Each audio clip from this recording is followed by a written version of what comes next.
أعلى متابعينا في كل مكان تكهنات بعد وصول رجل الأعمال المعروف خلف الحبتور على متن طائرته الخاصة إلى مصر، ووصوله تحديدا في الساحل الشمالي بعد أنباء غير مؤكدة عن مفاوضات لشراء نادي الزمالك وسبيله لعقد صفقة خصخصة النادي، والتي تسير في اتجاهها الصحيح. يمكن بعد ساعات قليلة من الحديث عن تقدم أحد أهم رجال الأعمال في الوطن العربي وهو خلف الحبتور طبعا، وتقدمه بعرض لشراء نادي الزمالك وتحويله إلى نادي استثماري زي أندية مانشستر سيتي ونيوكاسل وغيرها من النوادي. وصل رجل الأعمال الإماراتي إلى مصر وتحديدا في الساحل الشمالي، وارتبط اسم نادي الزمالك باسم الملياردير الإماراتي خلف الحبتور خلال الساعات القليلة الماضية، بعد الحديث عن صفقة تاريخية واستحواذ صاحب أهم مجموعة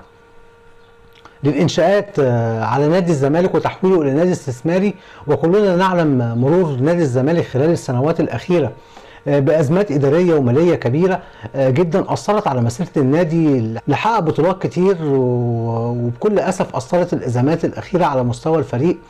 خلال الموسم الماضي وخرج منها بدون تحقيق أي بطولات، إلا أنه ارتبط اسم النادي الزمالك باسم أحد أهم رجال الأعمال الإماراتيين، وهو محاولة لتحويل القلعة البيضاء إلى أحد أهم القلاع الرياضية في العالم.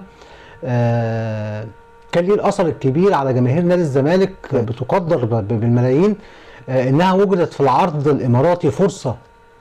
وطوق نجاة ليها للخروج من الأزمات اللي بيمر بيها أو بيعانيها النادي العريق. ومن وجهة نظر تانية بعض التقارير الصحفية اللي ألقت الضوء على العرض الإماراتي من الملياردير خلف الحبتور بشراء نادي الزمالك مؤكدة إنه بيتم دراسة العرض بجدية خلال الفترة الحالية من المسؤولين بالدولة، وإن الموافقة عليه هي الأقرب إلى على حد تعبير التقارير دي. واللي كشفت التقارير الصحفية الأخيرة إن قانون الرياضة أعطى إمكانية الاستثمار داخل الأندية الحكومية، ولكن بحد أقصى بنسبة 49% من أسهم النادي، ليكون المتحكم الرسمي في الإدارة هو مجلس الإدارة المنتخب من قبل الجمعية العمومية للأندية. وبالرغم من مرور ساعات قليلة على كشف الموضوع في وسائل الإعلام، إلا أن الأمر رجع للواجهة مرة تانية بعد إعلان رجل أعمال خلف الحبتور عبر صفحته الرسمية في فيسبوك تواجده في مصر بعد نشر فيديو ليه خلال هبوط طائرته الخاصة بمصر والتوجه إلى الساحل الشمالي بمصر وتحديدا بمدينة العلمين على شاطئ البحر المتوسط. ودعم وجود خلف الحبتور في مصر التقارير الصحفية الأخيرة بشأن علاقته بنادي الزمالك وسرعة إتمام الصفقة اللي بيستحوذ فيها على أسهم نادي الزمالك وبدء الاستثمار فيه وإعداده للموسم المقبل. وكان من فترة اتكلم الإعلامي خالد الغندور عبر قناة نادي الزمالك يمكن في شهر يونيو اللي فات عن تدخل رجل الأعمال الإماراتي بشكل إيجابي في النادي، وإنه هيكون ليه دور في نادي الزمالك خلال الفترة المقبلة، وإن الملياردير الإماراتي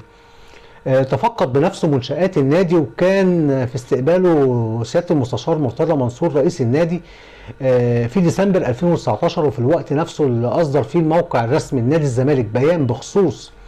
الزيارة وقتها، وأكد فيه إن رجل أعمال خلف الحبتور أبدأ إعجابه الشديد بمنشآت النادي. يا ريت تشاركونا بآرائكم، هل زيارة رجل أعمال خلف الحبتور لمصر في الفترة ديت لعقد صفقة أم إنها مجرد زيارة صديق زي ما أعلن عبر حسابه على موقع تواصل فيسبوك؟ وبكده نكون وصلنا معاكم لاخر الفيديو. بنتمنى لو عجبكم الفيديو تعملوا له لايك، ولو اول مره بتشرفونا يا ريت تعملوا اشتراك وتفعلوا زر الجرس. شكرا جدا ليكم، اسيبكم في رعايه الله، سلام عليكم.